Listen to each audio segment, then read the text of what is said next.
On that ordinary hotel morning, an unexpected gesture changed everything. A simple cup of tea and words in Russian revealed a secret no one expected. If you like love and romance stories, subscribe to this channel, leave your comment. Every day we post videos like this, continuing. The alarm clock screams at 4:30 in the morning, but Maria Santos is already awake. She's been lying there for 10 minutes, staring at the water stain on the ceiling of her small apartment in Queens, listening to her mother's labored breathing. From the next room. Sleep has become a luxury she can't afford, not when worry lives in her chest like a constant companion. She moves through the darkness with practiced silence, her bare feet knowing exactly which floorboards creak and which ones don't. In the tiny kitchen, she measures out coffee with the precision of someone who counts every bean, every dollar. The apartment is small, cramped even, but it's clean. Maria has made sure of that. The second-hand furniture might be worn. The paint might be peeling in places, but everything gleams with the kind of attention that comes from pride, not money. From her mother's room comes a soft cough, and Maria pauses, listening. Elena Santos had been a proud woman once, a teacher who spoke 3 languages and dreamed of traveling the world.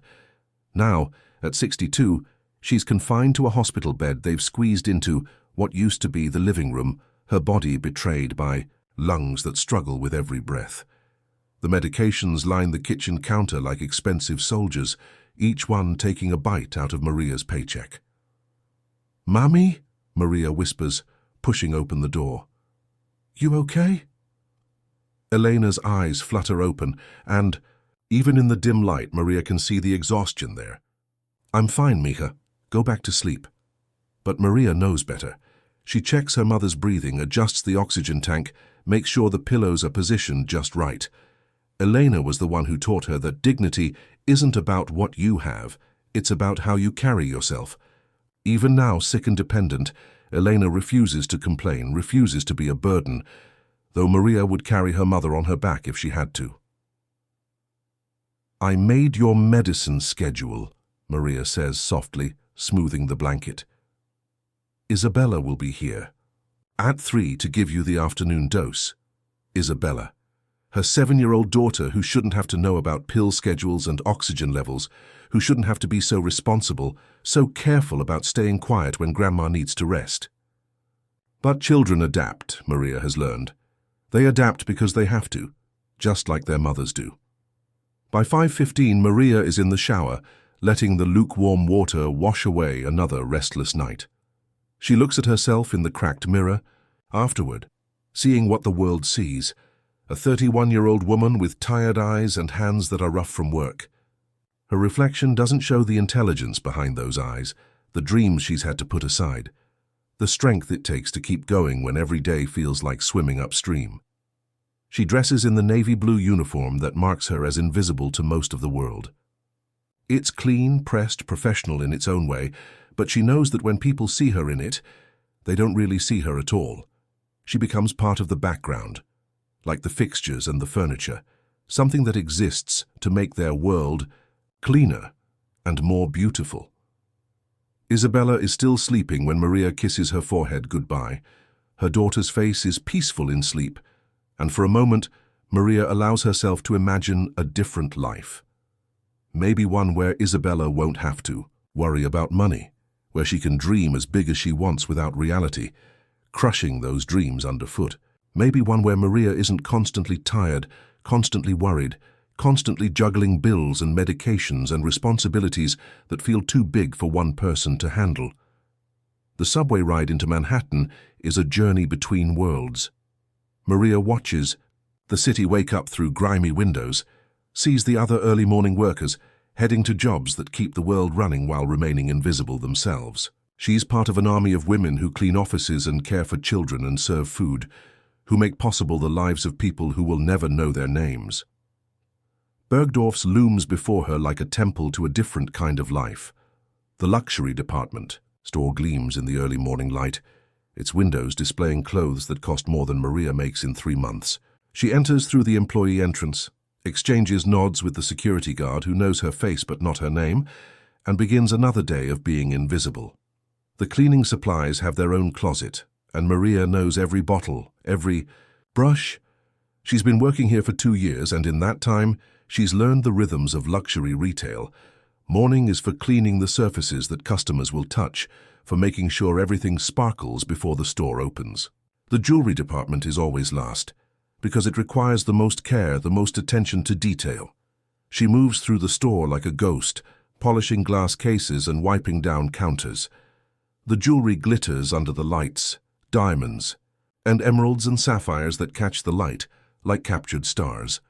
Sometimes Maria imagines what it would feel like to wear something so beautiful, to feel that weight of precious metal around her neck, to see herself reflected in something so perfect. The other employees arrive as opening time approaches. They're all sales associates in their expensive suits, the managers with their confident smiles, the customers beginning to browse. Maria becomes even more invisible then, just part of the machinery that keeps everything running smoothly. It's while she's cleaning the counter in the fine jewelry section that she notices it. A necklace has somehow fallen behind the display case. It's a delicate gold chain with a pendant that probably costs more than her rent, and it's wedged in the narrow space between the case and the wall. Maria tries to reach it, but her fingers can't quite grasp it. She makes a mental note to tell her supervisor about it later. But 20 minutes later, all hell breaks loose. Where is it?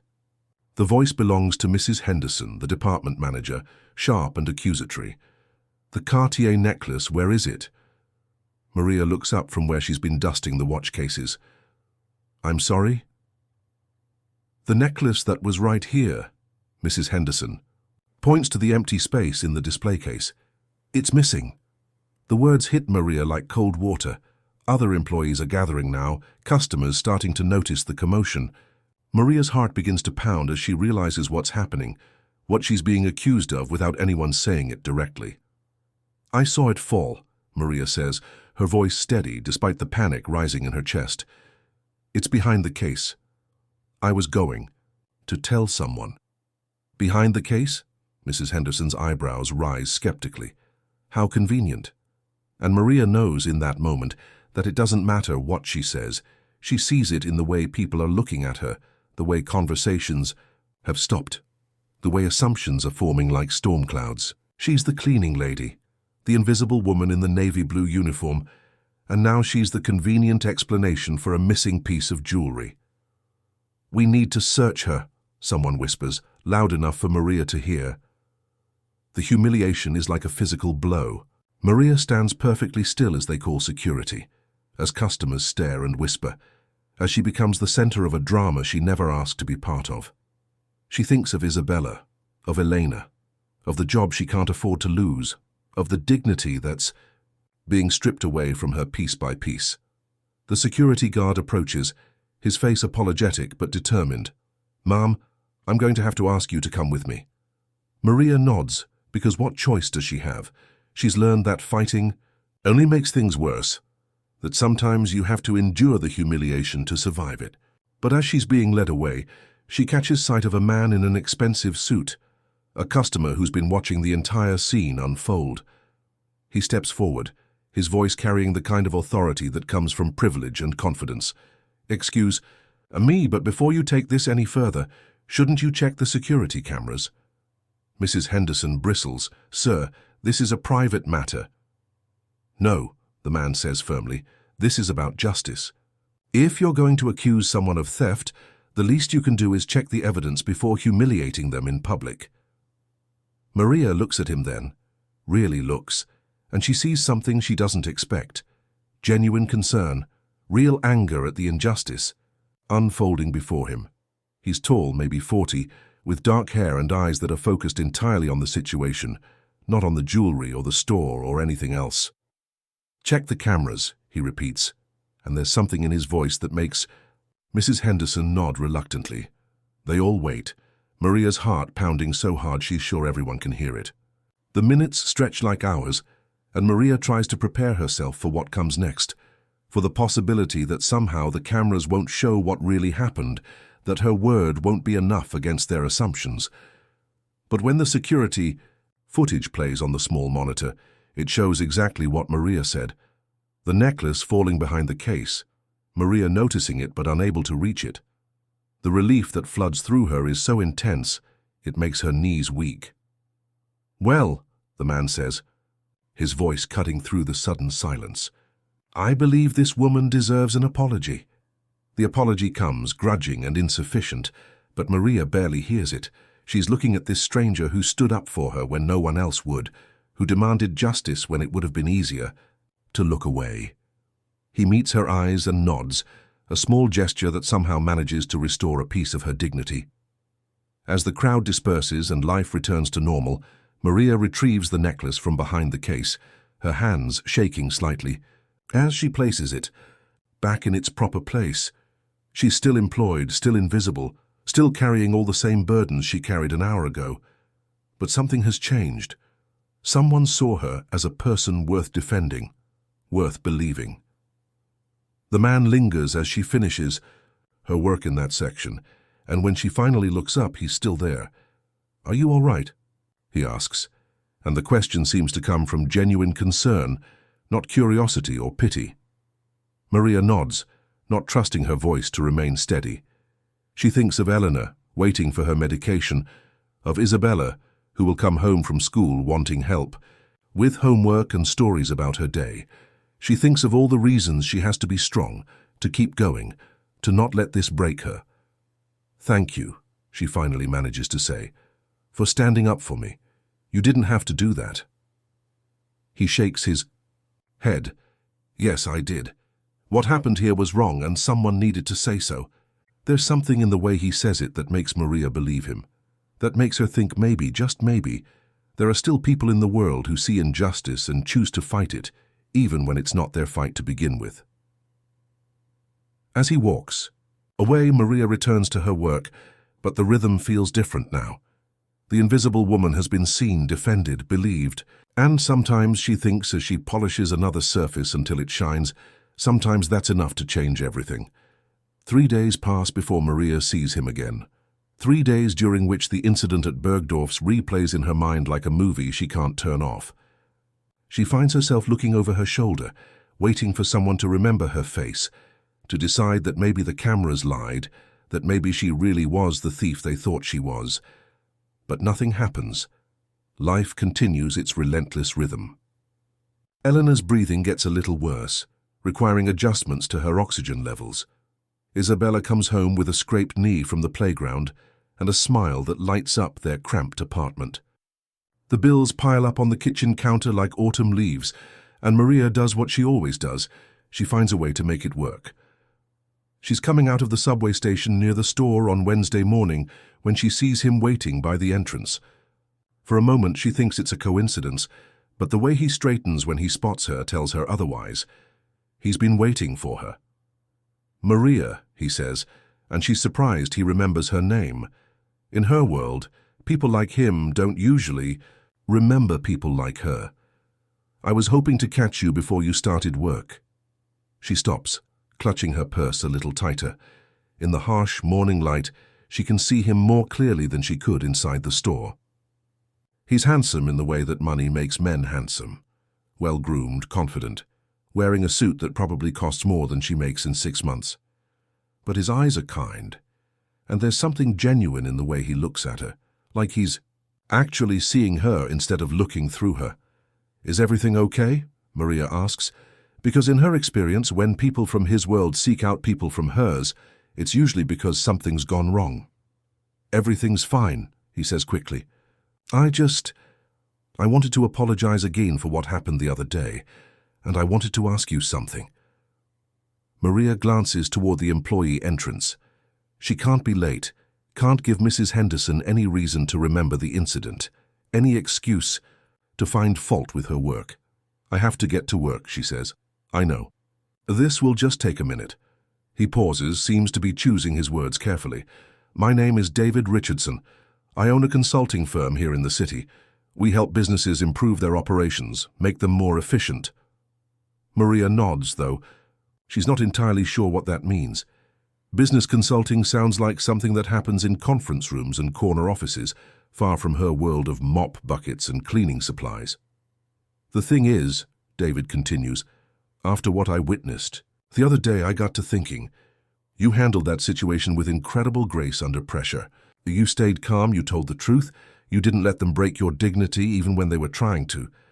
Maria feels heat rising in her cheeks. She's not used to compliments, especially not from strangers in expensive suits.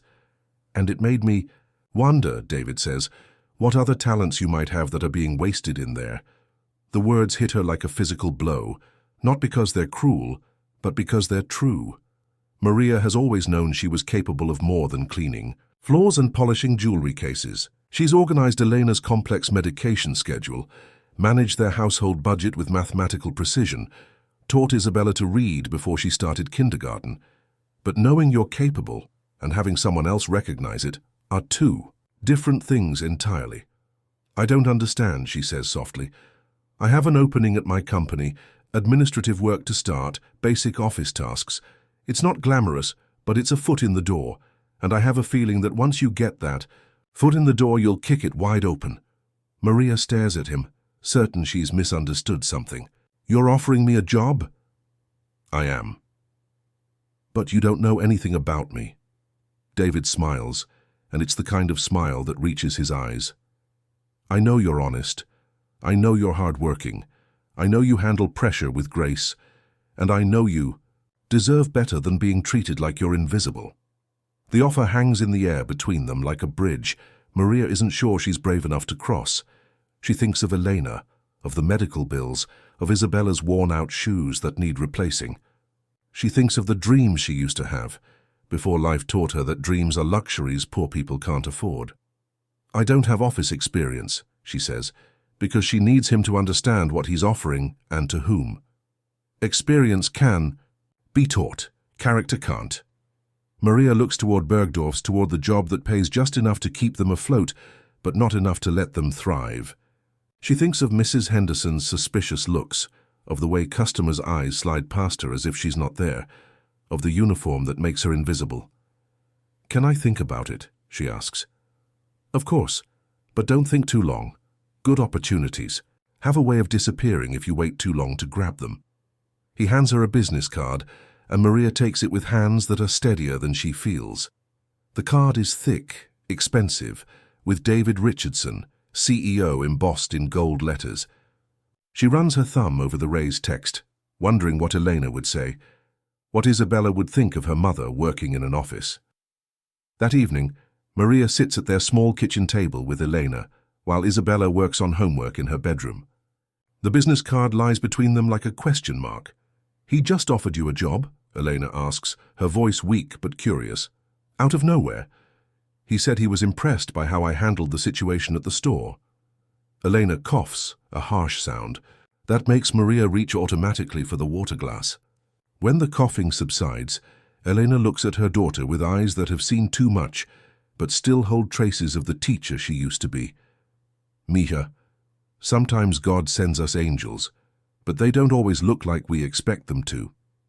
You think, I should take it. I think you should be careful, but I also think you've been underestimating yourself for too long. That night, after Isabella is asleep and Eleanor's breathing has settled into the rhythm of medicated rest, Maria lies in bed staring at the ceiling and thinking about possibilities. She imagines herself in an office, wearing clothes that aren't a uniform, doing work that requires her brain instead of just her hands. The image is so foreign it might as well be science fiction. But she also imagines the look on Isabella's face if her mother could afford to buy her new shoes without checking the bank account first. She imagines being able to pay for Elena's medications without juggling other bills.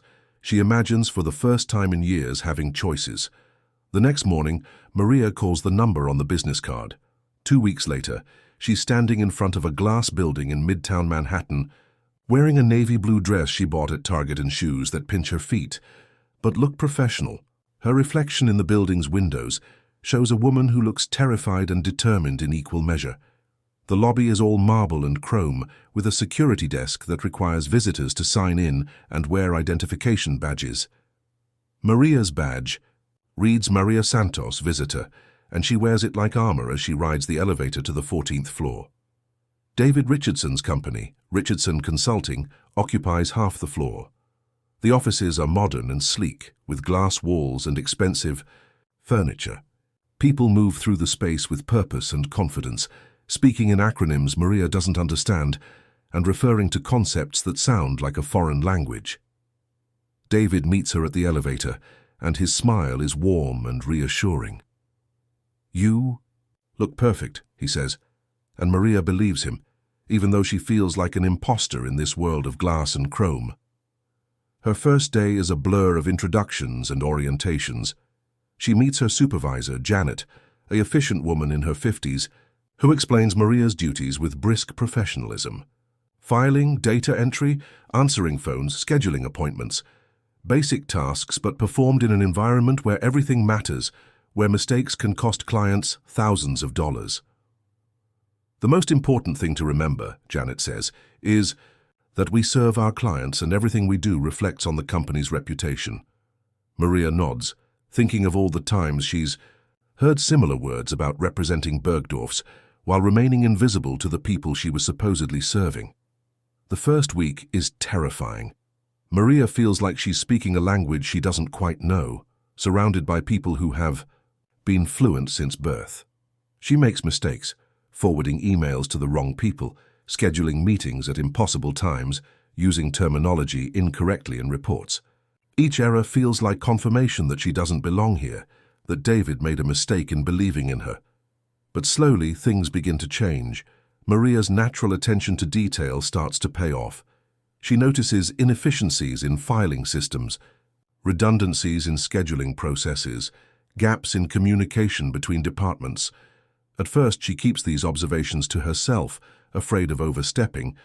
But when Janet asks for her input on a particularly chaotic project, Maria, tentatively, suggests a different approach. "What if we created a master spreadsheet that tracks all the client touchpoints?" Maria says during a team meeting in her third week, "something that shows who's responsible for what and when things are due?" The room goes quiet, and Maria's heart sinks. She's overstepped, suggested something obvious, revealed her ignorance of how things should be done. But then David, who's been sitting quietly in the corner, leans forward. "That's brilliant," he says. "Why don't we have something like that already?" Within a month, Maria's spreadsheet system has been adopted by 3 different departments. Her suggestions for streamlining client communications save the company hours each week. Her practical approach to problem solving, born from years of making do with less, proves valuable in ways she never expected. And David notices, not just her work, but her. He starts stopping by her desk to ask how she's settling in, whether she needs anything, how her family is doing. The conversations are brief and professional, but there's something in the way he listens, really listens, when she talks about Isabella's struggles with math or Elena's good days and bad days. "You know," he says one evening as Maria is gathering her things to leave, "if you ever need to leave early for family obligations, just let me know. We can work something out." The offer means more to Maria than he probably realizes. In her previous jobs, family emergencies were inconveniences, reasons for suspicion, marks against her reliability. Here, for the first time, someone is acknowledging that she's more than just her work, that she has responsibilities and people who depend on her. "Thank you," she says, and the gratitude in her voice seems to surprise him. "Maria," David says, and there's something different in his tone, something more personal. "Can I ask you something?" She nods, though her pulse quickens. "How do you do it? Balance everything you balance? I can barely manage my own schedule, and you're taking care of your mother, raising a daughter, learning a new job." The question catches Maria off guard. Not because it's inappropriate, but because it's the first time anyone has asked her about her life, as if it's impressive rather than pitiable. "You just do what you have to do," she says simply. "You don't really have a choice." "But it takes courage," David insists. "Every single day it takes courage." Maria thinks about this conversation all the way home on the subway. Courage. She's never thought of her life in terms of courage. Survival, determination, stubbornness maybe. But courage suggests choice, suggests heroism, suggests something noble about the simple act of keeping going. That weekend, David shows up at her apartment building. Maria almost doesn't answer the intercom when the doorman calls up. She's wearing old jeans and one of Isabella's father's old t-shirts, her hair pulled back in a ponytail, no makeup. The apartment is clean, but small, shabby in ways that can't be hidden no matter how much care she takes. But when she looks through the peephole and sees David standing in the hallway, holding grocery bags and wearing jeans that somehow look more expensive than her work clothes, she finds herself opening the door. "I hope I'm not intruding," he says. "I brought supplies for dinner. I thought maybe I could cook for your family for once, instead of always hearing about how you're taking care of everyone else." Isabella appears at Maria's elbow, curious about the visitor. "Mama, who's this?" "This is Mr. Richardson," Maria says. "He's my boss." "Call me David," he says to Isabella, crouching down to her level. "And you must be Isabella. Your mom talks about you all the time." Isabella grins, the same bright smile that lights up Maria's world every day. "She talks about you too. She says you're nice." David looks up at Maria with raised eyebrows, and she feels heat flooding her cheeks. "Can I meet your grandmother?" David asks Isabella. "I've heard wonderful things about her too." And somehow, before Maria quite knows how it happened, David is in their cramped living room, talking to Elena about books and teaching, while he unpacks groceries in their tiny kitchen. Isabella helps him wash vegetables while chattering about school and friends and her drawings. Maria watches from the doorway, feeling like she's witnessing something too good to be real. Elena likes him immediately. Maria can see it in the way. Her mother's eyes brighten when David asks about her teaching career, in the way she straightens up when he treats her as an intelligent woman rather than a sick patient. When he asks Elena for advice on a translation project his company is working on, she perks up in a way Maria hasn't seen in months. "Your mother is remarkable," David tells Maria quietly, while they're washing dishes together after dinner. "And Isabella is brilliant. She gets that from both sides clearly." Maria doesn't know what to say to that. She's used to people pitying her family situation, not celebrating it. "Thank you for coming," she says instead. "For dinner, I mean. You didn't have to do that." "I wanted to," David says, and the simplicity of the statement somehow makes it more powerful. "I wanted to know the people who are important to you." After he leaves, Eleanor calls Maria to sit beside her bed. "That man cares about you," Elena says without preamble. "Mummy, he's my boss. He's just being kind." "I taught school for 30 years, Mija. I know the difference between kindness and something more." Elena's eyes are knowing, gentle. "The question is, what are you going to do about it?" Maria doesn't have an answer to that question. She lies in bed that night thinking about the way David looked at her across their small dinner table, the way he listened to Isabella's stories with genuine interest, the way he treated Eleanor with respect and dignity. She thinks about the impossible distance between their worlds and the way that distance seemed to disappear for a few hours in their cramped apartment. But she also thinks about the dangers of hoping for too much, of believing that bridges can be built across chasms that deep. She's learned to be careful with her heart, to protect herself and her family from disappointments that could destroy them. Still, as she drifts off to sleep, Maria allows herself to imagine what it might feel like to not carry all the weight alone, to have someone standing beside her instead of ahead of her or behind her, to have a partner, not a rescuer. It's a dangerous thought, but for the first time in years, it doesn't feel impossible. The knock comes on a Tuesday afternoon, sharp and authoritative against Maria's apartment door. She's just gotten home from work, still wearing the professional clothes that feel more natural now after 3 months at Richardson Consulting.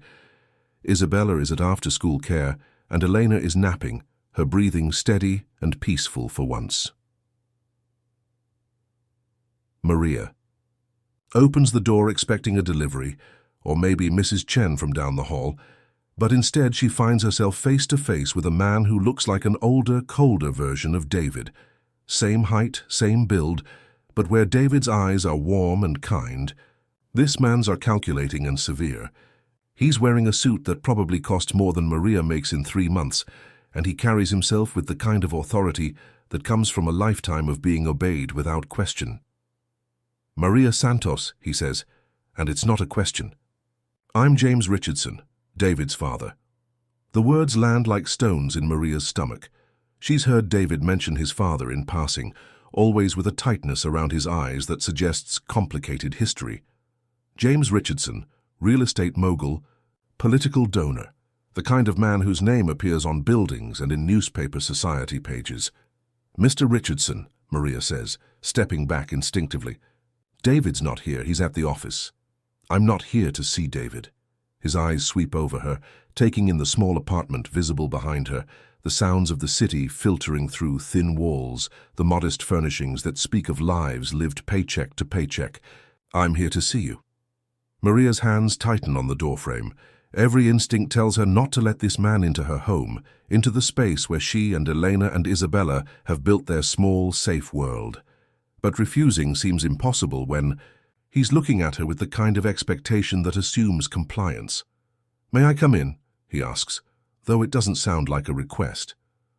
Maria steps aside, hating herself for it, but unable to find the courage to refuse. James Richardson walks into her living room like he's conducting an inspection, his gaze cataloguing everything: the second-hand furniture, the medical equipment clustered around Eleanor's bed, the children's drawings taped to the refrigerator. "Please, sit," Maria says, gesturing toward the small sofa, though she remains standing herself. James doesn't sit. Instead, he turns to face her with the expression of a man about to deliver bad news with surgical precision. "My son is infatuated with you," he says without preamble. "It's understandable. You're attractive enough, and I'm sure the novelty of your circumstances has a certain appeal for someone like David, who's always had a weakness for lost causes." The words hit Maria like physical blows, each one carefully chosen to wound. She forces herself to remain still, to keep her expression neutral even as shame burns through her chest. "But infatuation passes," James continues, "and when it does, David will remember who he is and where he comes from. He'll remember the expectations that come with the Richardson name, the social obligations, the kind of wife who can move in our circles without embarrassing herself or our family." Maria finds her voice, though it sounds smaller than she wishes. "David is a grown man. He can make his own choices." James laughs, a sound like ice cracking. "Can he? David has always been idealistic, always believing he can change the world through good intentions and noble gestures. He sees you as a project, Maria, a way to feel good about himself while playing at being a savior." "That's not true." The words come out stronger than Maria feels. "David isn't like that, isn't he?" James moves closer, his presence filling the small room like a storm front. "Tell me, what do you think happens when the novelty wears off? When he realizes that dating the help comes with consequences he's not prepared for? When his friends start making jokes? When business associates raise eyebrows? When he has to choose between you and everything he's worked to build?" Each question lands like a perfectly aimed arrow, hitting targets Maria didn't even know she'd been protecting. She thinks of the looks she's gotten when David has introduced her to colleagues, the way conversations sometimes pause when she enters a room, the careful politeness that feels more condescending than outright hostility. "I see you understand," James says, noting her silence. "Good. That saves us both time." He reaches into his jacket and pulls out a checkbook, laying it on Maria's coffee table like a weapon. "Name your price. Whatever David is paying you at the company, I'll double it. Triple it. Consider it severance pay for a job well done." Maria stares at the checkbook, feeling something die inside her chest. Not love, exactly, but hope. The fragile, dangerous hope that maybe this time things could be different, that maybe she deserves something beautiful and lasting. "I'm not asking you to disappear entirely," James continues, his tone becoming almost reasonable. "Stay at the company if you like. Keep the job. But end whatever this is between you and my son, cleanly, quietly, before it becomes more complicated than it needs to be." "And if I don't?" The smile that crosses James Richardson's face is sharp enough to cut glass. "Then I think you'll find that opportunities have a way of disappearing. Jobs become unavailable, references become unreliable, landlords become less accommodating about late rent payments. The threat hangs in the air between them, unspoken but crystal clear. Maria looks toward Elena's bed, toward the medical equipment that keeps her mother breathing, toward Isabella's homework spread across the kitchen table. She thinks of the stability they've finally found, the small improvements in their lives that David's job offer has made possible. "Your daughter is what, 7 years old?" James continues. "Smart girl, I'm sure. It would be a shame if her future opportunities became limited because of choices her mother made." That's when Maria knows she's lost. When the threat extends to Isabella, there's no choice left to make. She would endure any humiliation, sacrifice any happiness to protect her daughter's future. "How long do I have?" Maria asks, her voice barely above a whisper. "I think a gradual cooling off would be most believable. A few weeks of increasing distance should be sufficient." James closes his checkbook and returns it to his jacket, the gesture as final as a period at the end of a sentence. "I'm glad we could reach an understanding, Maria. You seem like a practical woman. I respect that." After he leaves, Maria sits alone in her living room and cries. Not the desperate, angry tears of injustice, but the quiet, resigned tears of someone who has always known that fairy tales don't come true for women like her. She cries for the dinners David will never share with her family again, for the conversations they'll never have, for the future she allowed herself to imagine for approximately 3 months before reality reasserted itself. When Isabella comes, home from after-school care, chattering about her day and asking if David is coming for dinner again soon, Maria manages to smile and deflect and pretend her heart isn't breaking into pieces small enough to fit through the cracks in their worn linoleum floor. The withdrawal begins the next day. Maria becomes professional, distant, polite but cold. When David stops by her desk to ask how she's settling in, she gives brief, impersonal answers. When he suggests lunch, she claims to be too busy. When he asks about her family, she changes the subject back to work. David notices, of course he notices. Maria can see the confusion in his eyes, the hurt that he's too polite to express directly. He tries harder for a while, bringing coffee to her desk, staying late to help with projects that don't require his involvement, asking if everything is okay at home. "Everything's fine," Maria tells him, hating how easily the lie comes. "Just busy with work and family stuff." But David knows her too well now to believe the lie completely.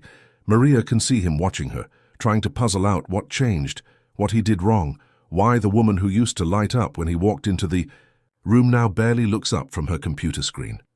The breaking point comes 3 weeks after James Richardson's visit. David corners Maria in the break room after hours, when the office is mostly empty and they can speak without an audience. "Maria, what's going on?" His voice is gentler than she deserves, more concerned than frustrated. "Did I do something wrong? Did I push too hard, move too fast?" Maria forces herself to meet his eyes, to deliver the killing blow with enough conviction to make it stick. "I think we should keep things professional between us. The job is important to me and I don't want to complicate it with personal relationships." "Personal relationships?" David's eyebrows rise. "Is that what we're calling it?" "We're from different worlds, David. I think we both know this was never going to work long term." The words taste like ash in Maria's mouth, but she forces herself to say them anyway. She watches David's face change, sees the moment when hurt transforms into something harder and more distant. "Different worlds," he repeats. "I see." He leaves, without another word, and Maria knows she's succeeded in pushing him away. The knowledge brings no satisfaction, only a hollow ache that settles in her chest like a permanent resident. David stops coming by her desk, stops asking about her family, stops looking at her with warmth and affection and the kind of respect that made her feel seen for the first time in her adult life. They work together with professional courtesy and nothing more, two strangers, sharing the same office space. Isabella asks about David constantly. Where is he? Why doesn't he come to dinner anymore? Did she do something wrong? Maria deflects these questions with increasing desperation, inventing excuses that sound flimsy, even to her 7-year-old daughter.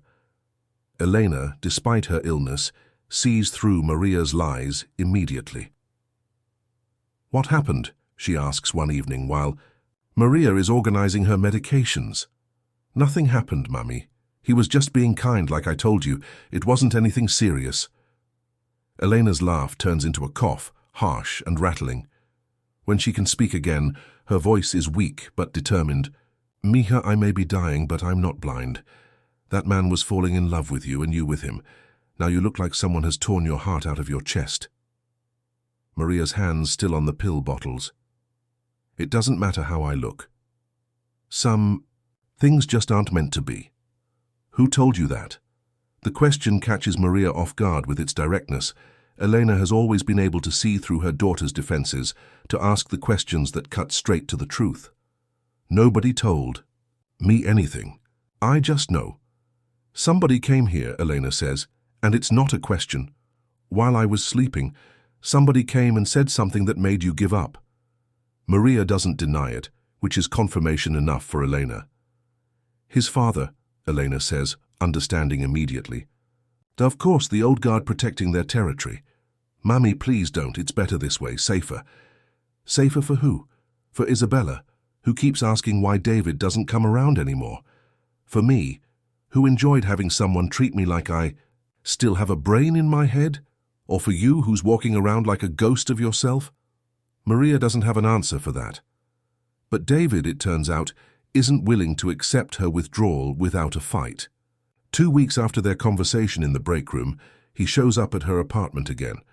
This time he doesn't bring groceries or wear a gentle smile. This time he looks like a man who's been pushed too far. "We need to talk," he says when Maria opens the door. "David, I told you my father was here, wasn't he?" The question stops Maria cold. She stares at David's face, seeing not the kind man who brought dinner to her family, but someone harder, angrier, more dangerous than she's ever seen him. "What are you talking about?" "Don't lie to me, Maria. I know my father, and I know what he's capable of when he thinks someone is threatening his vision of how the world should work." Maria tries to close the door, but David puts his hand against it, not forcing it but making it clear he's not leaving without answers. "What did he say to you?" David's voice is quiet, but there's steel underneath it. "What did he threaten?" "He didn't threaten anything. He just helped me see reason." "Reason?" David's laugh is bitter. "Let me guess. He told you I was slumming, playing at being charitable. He suggested that eventually I'd get bored and move on to someone more appropriate." Maria's silence is answer enough. Jesus Christ. David runs his hands through his hair, and Maria can see the moment when pieces start falling into place for him. "What else? Money? Did he offer to pay you to stay away?" "David, please just leave it alone." "I can't leave it alone." The words explode out of him, years of frustration and resentment finally finding their target. "I can't leave it alone because I'm falling in love with you, and he had no right to interfere with that." The confession hangs between them, like a bridge Maria is afraid to cross. She's imagined him saying those words, dreamed about them late, at night when the apartment was quiet and hope seemed less dangerous. But hearing them now, after everything that's happened, feels like being offered water when you're drowning. "It doesn't matter what you feel," she says, hating herself for the words. "Your father was right about one thing. We don't belong together. That's not your decision to make alone." David steps closer, and Maria can smell his cologne, can see the gold flecks in his brown eyes. "Don't I get a say in who I fall in love with?" "Love isn't enough," Maria whispers. "Not when there are children involved, when there are consequences that go beyond just the two of us." "What consequences? What did he threaten?" Maria closes her eyes, remembering James Richardson's cold smile, his casual mention of Isabella's future opportunities. "It doesn't matter. It matters to me." When Maria opens her eyes, David is looking at her with an expression she's never seen before. Not the gentle kindness she's grown accustomed to, but something fiercer, more determined. "I'm going to fix this," he says. "David, no. You can't fight your father over me. I'm not worth it. Don't you dare." His voice is sharp enough to make Her step back. Don't you dare tell me what you're worth. You're worth everything, Maria. You're worth fighting for, worth standing up to him for, worth changing my whole life for if that's what it takes. He leaves then, but not before kissing her forehead with a tenderness that makes her knees weak. Maria watches him go, knowing that she's just witnessed something she's never seen before. Someone willing to fight for her instead of asking her to fight alone. 3 days later, David doesn't come to work. Janet mentions that he's called in sick, which is unusual for him. Maria tries not to worry, tries to focus on her tasks, and ignore the knot of anxiety growing in her stomach.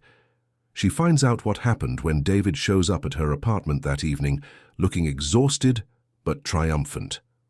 "I quit," he says, without preamble. "You what?" "I quit the family business. Cut ties with my father's companies, his political connections, his social circle. All of it." Maria stares at him, sure she's misunderstood something. "David, you can't do that. That's your whole life." "No," he says, stepping into her apartment, uninvited but not unwelcome. "You're my whole life, or you could be if you'll let me try to earn that." Isabella appears at Maria's elbow, grinning when she sees David. "You came back. Mama said you were too busy to visit anymore." "I was never too busy to visit you," David says, crouching down to Isabella's level. "I was just figuring some things out, but I'm not going anywhere now, okay?" Isabella nods seriously, then wraps her arms around David's neck in a hug that makes Maria's eyes burn with unshed tears. Later, after Isabella is asleep and Elena is resting comfortably, David tells Maria about his confrontation with his father. "I told him that if he ever contacts you or your family again, I'll make sure every business associate he has knows exactly what kind of man he really is." David's voice is calm, matter-of-fact. "I told him that threatening innocent people, especially children, is beneath even his usual standards." "What did he say?" "He disowned me." David shrugs like it doesn't matter, but Maria can see the pain in his eyes. "Officially cut me off from the family money, the business connections, all of it." Maria feels sick. "David, no, you can't give up your whole family for me." "I'm not giving up my family," David says, reaching for her hands. "I'm choosing my family, the one I want to build with you, if you'll have me." Maria looks into his eyes and sees something she's never seen directed at her before, absolute certainty. Not the uncertain affection of someone who might change his mind when things get difficult, but the steady, unshakable love of someone who's made his choice and intends to stick with it. "Are you sure?" she whispers. "Really sure? Because once we do this, once we try to build something real together, there's no going back. My life is complicated, David. Elena's illness, Isabella's needs, the bills, the struggles. It's not romantic or exciting. It's just hard work every single day." David smiles, the first genuine smile she's seen from him in weeks. "Maria, I've spent my whole life looking for something real, something that matters. You are both of those things. Your family is both of those things. The hard work doesn't scare me. What scares me is the thought of losing you because I wasn't brave enough to fight for what I want." Maria kisses him then, right there in her small living room with Elena's medical equipment humming softly in the background and Isabella's drawings, covering the refrigerator. It's not their first kiss, but it feels like it. Feels like the beginning of something entirely new. When they break apart, David rests his forehead against hers. "I love you," he says simply, "not as a project or a charity case or a way to rebel against my father. I love you because you're the strongest, most genuine person I've ever met. I love you because when I'm with you and Isabella and Elena, I feel like the best version of myself." "I love you too," Maria whispers, finally allowing herself to say the words she's been holding inside for months. "But I'm scared, David. I'm scared of hoping for too much." "Then don't hope alone," he says. "Hope with me. Build something with me. Let me stand beside you instead of in front of you or behind you." And for the first time since James Richardson walked into her apartment and threatened her world, Maria allows herself to believe that maybe, just maybe, love really can be enough when it's backed up by action, by choice, by the daily decision to show up no matter what challenges arise. They have a long road ahead of them, she knows. David's break from his family will have professional and social consequences neither of them can fully anticipate. There will be struggles with money, with Elena's declining health, with Isabella's needs as she grows up. There will be moments when the easy thing would be to walk away, to find someone whose life fits more neatly into conventional expectations. But as Maria looks into David's eyes, she sees not a man who's chosen the easy path, but one who's chosen the true path. And for the first time in her adult life, she's not walking that path alone. 6 months after David's confrontation with his father, Maria learns that some battles are won not with grand gestures, but with the quiet persistence of showing up every single day. Their life together has settled into a rhythm that feels both ordinary and miraculous. David picking up Isabella from school when Maria has to stay late at work, the three of them taking turns reading to Elena on her difficult days, Sunday mornings, spent over pancakes and coffee, while Isabella draws pictures that now include 4 figures instead of 3. But the world, Maria discovers, is not always kind to families that build themselves from love rather than convention. It starts with a phone call from Isabella's teacher. Maria takes it during her lunch break, stepping out of the Richardson consulting offices into the crisp October air. "Mrs. Santos, I'm calling because Isabella has been having some difficulties with her classmates," Mrs. Patterson says, her voice gentle but concerned. "There have been some incidents on the playground, and I think we need to discuss how to address them." Maria's heart clenches. What kind of incidents? Some of the other children have been teasing Isabella about her family situation, asking where her real father is, saying that David doesn't count because he's not her biological parent. Mrs. Patterson pauses. Yesterday, Isabella got into an altercation with another student who said she was lying about having a dad. The words hit Maria like physical blows. She thinks of Isabella's bright smile, her eager questions about when David will come home each evening, the way she started calling him "my David" with possessive pride. The idea that other children are attacking that happiness, questioning the validity of the family they've built together, makes Maria's chest tight with protective fury. Is Isabella okay? Physically, yes, but she's been quieter than usual, and she didn't want to participate in our family tree project. I think she's confused about how to represent her family structure. That evening, Maria and David sit Isabella down for a conversation neither of them wants to have. Isabella listens with wide eyes as they explain that some families look different from others, that love is what makes a family real, not paperwork or biology. But Jimmy Martinez says, "You're not my real dad because you didn't help make me," Isabella says to David, her voice small and uncertain. David is quiet for a long moment, and Maria can see him choosing his words carefully. "Isabella, do you remember when we planted those flowers in the window box?" Isabella nods. "I didn't plant the seeds. Your mum did that before I knew you both. But I helped water them and give them sunlight and take care of them so they could grow. Does that make the flowers less mine?" "No," Isabella says slowly. "That's how I feel about you. I didn't help plant the seed that became you, but I love helping you grow. I love being part of your garden." Isabella considers this, then crawls into David's lap. "Can you help me with my family tree project? I want to show them what our family looks like." It's a small victory, but Maria treasures it. These moments of connection, of understanding, of Isabella claiming her space in the world with confidence, feel like gifts more precious than any jewelry she ever polished at Bergdorf's. But the challenges keep coming.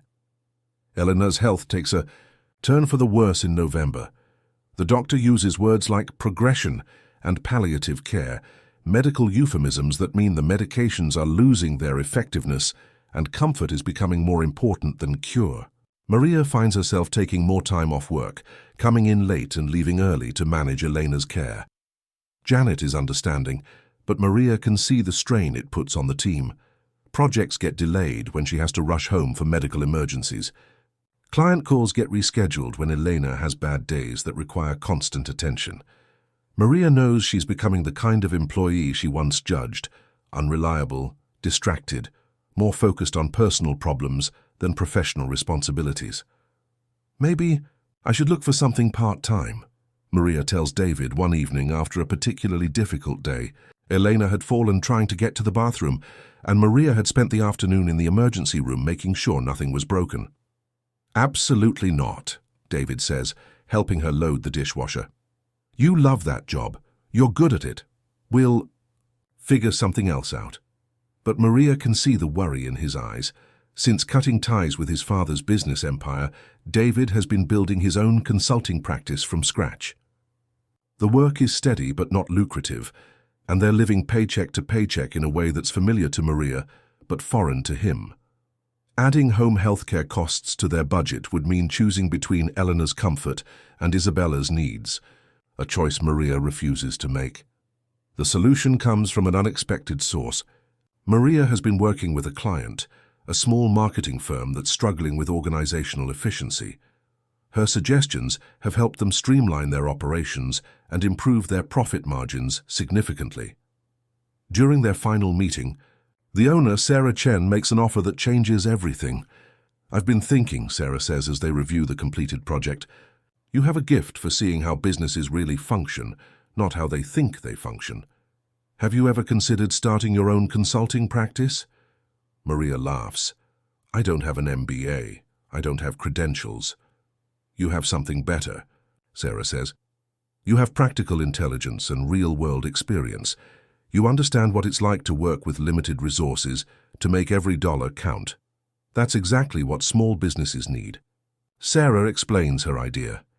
A partnership where Maria would provide organizational consulting to small businesses, while Sarah handles the marketing and business development. They would start small, working evenings and weekends, until the client base grows enough to support Maria full-time. "Think about it," Sarah says. "You could set your own schedule, work from home when you need to, build something that's truly yours." The offer is tempting, but also terrifying. Maria has never been an entrepreneur, never imagined herself as anything other than an employee. The idea of starting her own business feels as foreign as flying to the moon. She discusses it with David that night, after Isabella is asleep and Elena is resting peacefully. "It's a huge risk," Maria says, curled against David's side on their small couch. "What if I fail? What if I can't find enough clients? What if I'm not as good at this as I think I am?" "What if you succeed?" David counters. "What if you build something amazing? What if you create the kind of work-life balance that lets you take care of Elena and be there for Isabella while still using all those incredible talents of yours?" Maria looks around their small apartment, thinking about the limitations of their current life and the possibilities that Sarah's offer represents. She thinks about Elena, who always told her that taking risks was the only way to create change, and about Isabella, who deserves to see her mother reach for something big and bold. "I'm scared," she admits. "I'm scared too," David says, "but I'm more scared of you not trying than I am of you failing." The decision becomes easier when Richardson Consulting faces a crisis that threatens everyone's job security. A newspaper investigation reveals that the company's early success was built partly on contracts obtained through James Richardson's political connections, some of which involved discriminatory hiring practices and questionable billing procedures. Although David had already severed his ties with his father's businesses, the family name association creates problems for the entire firm. Maria watches her colleagues scramble to distance themselves from the scandal to protect their own careers from the fallout. She sees how quickly professional relationships can evaporate when reputation is at stake, how easily years of hard work can be undone by association with someone else's poor choices. "This is it," she tells David one evening in December, after another day of tension and whispered conversations at the office. "This is my sign to take the leap." David smiles, the first genuinely happy expression she's seen from him since the scandal broke. "You're going to do it. We're going to do it. Together." Because that's what they've learned over these months, that every challenge becomes manageable when you don't face it alone, that every dream becomes achievable when someone believes in it as much as you do. The transition isn't easy. Maria continues working at Richardson Consulting while building her client base in the evenings and weekends. David helps with research, marketing materials, financial projections. Isabella learns to do homework quietly while Maria takes client calls, and Eleanor offers advice from her years as a teacher about working with difficult personalities. Their small apartment becomes command central for Santos Organizational Consulting, with files spread across the kitchen table and client presentations, prepared on the old laptop David bought second-hand. It's chaotic and stressful and exhausting, but it's also exhilarating in a way Maria has never experienced before. By January, Maria has enough clients to justify leaving Richardson Consulting. Her final day is bittersweet. She's leaving behind steady income and benefits for the uncertain world of entrepreneurship, but she's also leaving behind someone else's vision for her life in favor of creating her own. Janet throws her a small farewell party, and Maria is touched by how many colleagues express genuine admiration for her courage. "I wish I had the guts to do what you're doing," says Tom from accounting. "Following your dreams, building something from scratch." Maria thinks about this on the subway ride home. Dreams. She's never thought of practical business solutions as dreams, but maybe that's exactly what they are. The dream of financial independence, of meaningful work, of being able to care for her family without sacrificing her own growth. The business grows slowly but steadily. Maria's practical approach to problem solving resonates with small business owners who are tired of expensive consultants who offer theoretical solutions to real-world problems. She helps a family-owned restaurant streamline their ordering process, assists a local clothing boutique with inventory management, advises a startup non-profit on organizational structure. Each success builds her confidence and expands her reputation. Sarah proves to be an excellent partner, handling the aspects of business development that make Maria uncomfortable while respecting her expertise in organizational systems. They complement each other perfectly, two women building something meaningful from determination and hard work. But success brings its own challenges. Maria finds herself working longer hours than she did at Richardson Consulting, taking calls at all hours, constantly worried about cash flow and client satisfaction. The freedom she gained from being her own boss is balanced by the responsibility of knowing that her family's security depends entirely on her ability to keep the business running. The stress takes its toll on everyone. Isabella starts acting out at school, seeking attention through negative behavior because her mother is always distracted by work calls. Elena's condition continues to decline, requiring more care precisely when Maria has less time to provide it. David does his best to fill the gaps, but he's also trying to rebuild his own career and prove his worth to clients who may be skeptical about his family connections. The breaking point comes on a cold February evening. Maria is on a conference call with a difficult client when she hears Elena calling for help from the other room. She tries to finish the call quickly, but the client is unhappy with a proposal and wants to discuss every detail. Meanwhile, Elena's calls become more urgent, and Isabella starts crying because she can't understand her homework and no one is available to help her. Maria finally has to interrupt the client. "I'm sorry, but I have a family emergency. Can I call you back in 20 minutes? This is exactly the kind of unprofessional behavior I was worried about, the client says coldly. Maybe we should reconsider this partnership. Maria hangs up the phone and rushes to Elena, who has had an episode, with her breathing and needs immediate attention. By the time she gets Elena settled and helps Isabella with her homework, it's too late to call the client back, and she knows she's probably lost the account.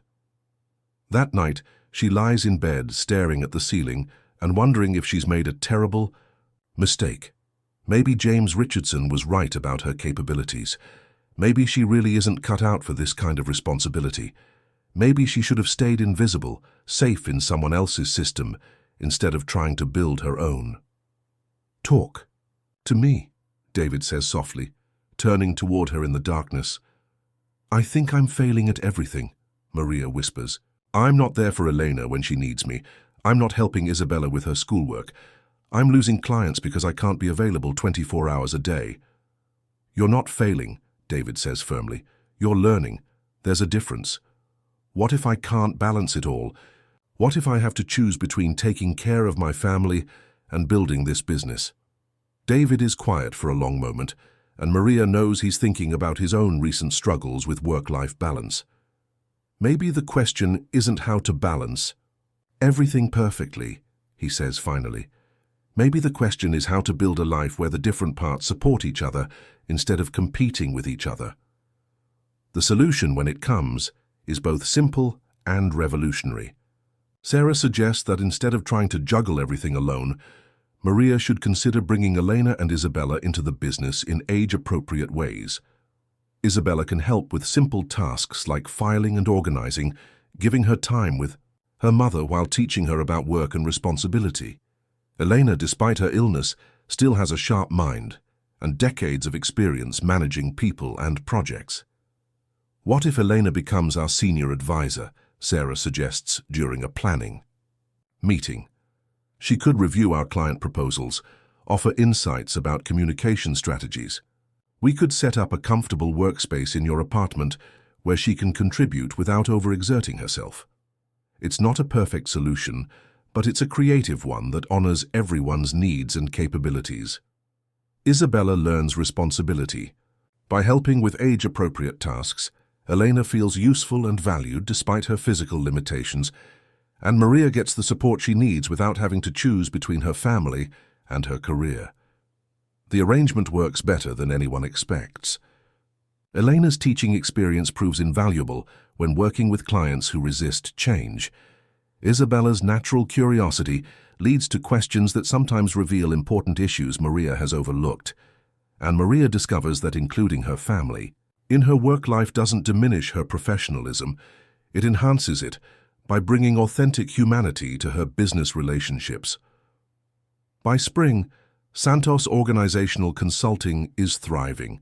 Maria has a steady roster of clients, positive word-of-mouth referrals, and the kind of work-life integration she never thought possible. More importantly, she has proof that she can build something meaningful while staying true to her values and responsibilities. The real test comes in May when Isabella's school holds a Mother's Day celebration. Each child is supposed to present something about their mother's work, and Maria worries that Isabella will feel embarrassed by their unconventional family structure or her mother's humble beginnings. Instead, Isabella stands in front of the class and talks with bright enthusiasm about her mother, who used to be invisible, but now helps businesses see clearly, who started with nothing but built something important, who proved that you don't have to choose between taking care of people you love and doing work that matters.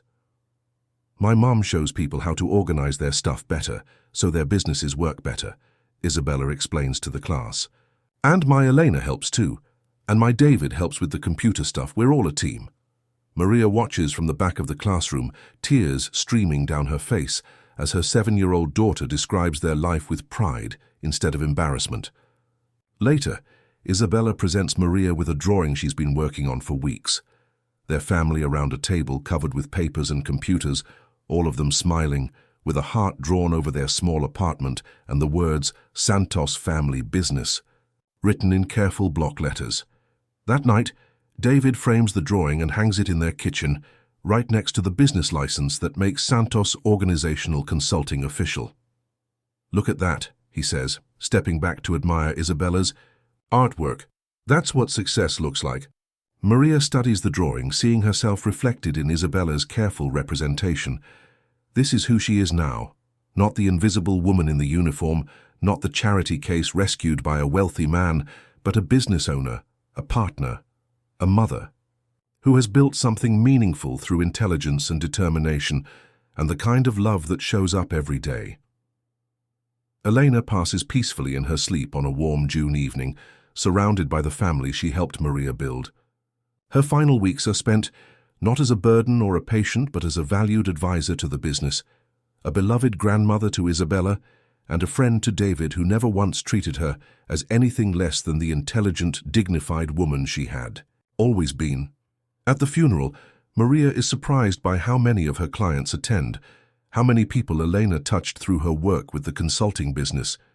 They speak of her wisdom, her kindness, her ability to see solutions that others missed. Elena Santos, who spent her final years making a difference from a hospital bed in a small apartment, is remembered as someone who mattered. She would be so proud, David tells Maria as they stand in their apartment afterward, surrounded by the flowers and food that people have brought to honor Elena's memory. She was proud, Maria corrects. She told me so just last week. She said she never imagined her daughter would build something so important. In the months that follow, Maria and David make it official, not with a grand wedding or elaborate ceremony, but with a simple civil service attended by Isabella, Sarah, and a few close friends. They exchange rings they purchased together with money from Maria's business, and they promise not to love each other forever, but to choose each other again every day for as long as their choices align.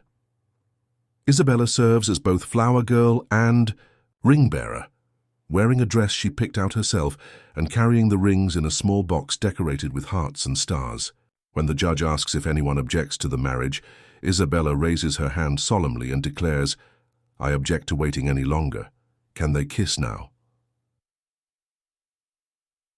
The laughter that fills the small courthouse chamber is the sound of a family that built itself from love and determination, from daily choices and quiet courage. A year later, Santos Organizational Consulting has grown enough to require a real office. Maria rents a small space in Queens, close enough to home that Isabella can walk there after school, bright enough that the morning light streams through clean windows and reflects off surfaces that shine with care and attention. On the wall of her office, Maria hangs three things: her business license, Isabella's drawing of their family, and a photograph of Elena taken during her teaching days when she was young and healthy and full of dreams for the future. Sometimes, when Maria is working late and the office is quiet, she looks at these three images and marvels at the journey that brought her here. She thinks about the woman she used to be, invisible and overlooked, and the woman she became through the simple radical act of believing she deserved better. David's practice has grown too, built on the foundation of integrity and authentic service that he chose when he walked away from his father's legacy. His clients are small businesses and non-profits, organizations that value substance over status. He and Maria sometimes work together on projects now, two consultants who complement each other's skills and share each other's values. Isabella thrives in this environment of entrepreneurship and collaboration. She does her homework in the office, helps with simple tasks, listens to client calls with the serious attention of someone learning how the adult world operates. She talks about starting her own business someday, maybe something involving art or animals or helping other kids whose families don't look like everyone else's. "You can do anything you want," Maria tells her daughter, and for the first time the words feel true instead of hopeful. The drawing Isabella made for Mother's Day still hangs in their kitchen, now in a proper frame that David bought to honor the artwork that captured their transformation. Sometimes Maria stops to look at it, seeing not just a child's representation of her family, but a blueprint for the kind of life that's possible when you refuse to remain invisible, when you build something true from whatever materials you have available. She thinks about the necklace that fell behind the counter at Bergdorf's, the small incident that changed everything by bringing David into her life at exactly the moment when she needed someone to see her as worth defending. She thinks about the courage it took to accept his job offer, the strength it required to survive his father's threats, the faith it demanded to believe that love could be enough when backed up by action and daily commitment. Most of all, she thinks about the reflection she sees now when she looks in mirrors. Not the tired woman in the cleaning uniform, not the charity case who needed rescuing, but a business owner, a partner, a mother who has built something meaningful through her own intelligence and determination. Someone who is seen, heard, valued for exactly who she is. Late one evening, as Maria is closing up the office, she catches sight of herself in the dark window. For just a moment, she remembers the woman she used to be, polishing glass cases in someone else's store, invisible to the world that surrounded her. Then the reflection shifts, and she sees who she is now, someone who built her own store, her own life, her own definition of success. The invisible woman has become visible, not because someone rescued her, but because she rescued herself. And In rescuing herself, she discovered that love isn't about being saved. Love is about being seen, being chosen, being supported in becoming the fullest version of yourself. Maria turns off the lights and locks the door to Santos Organizational Consulting, then heads home to the family that chooses her every day, just as she chooses them. Isabella will be waiting with stories about school, David will have dinner warming on the stove, and their small apartment will be filled with the ordinary magic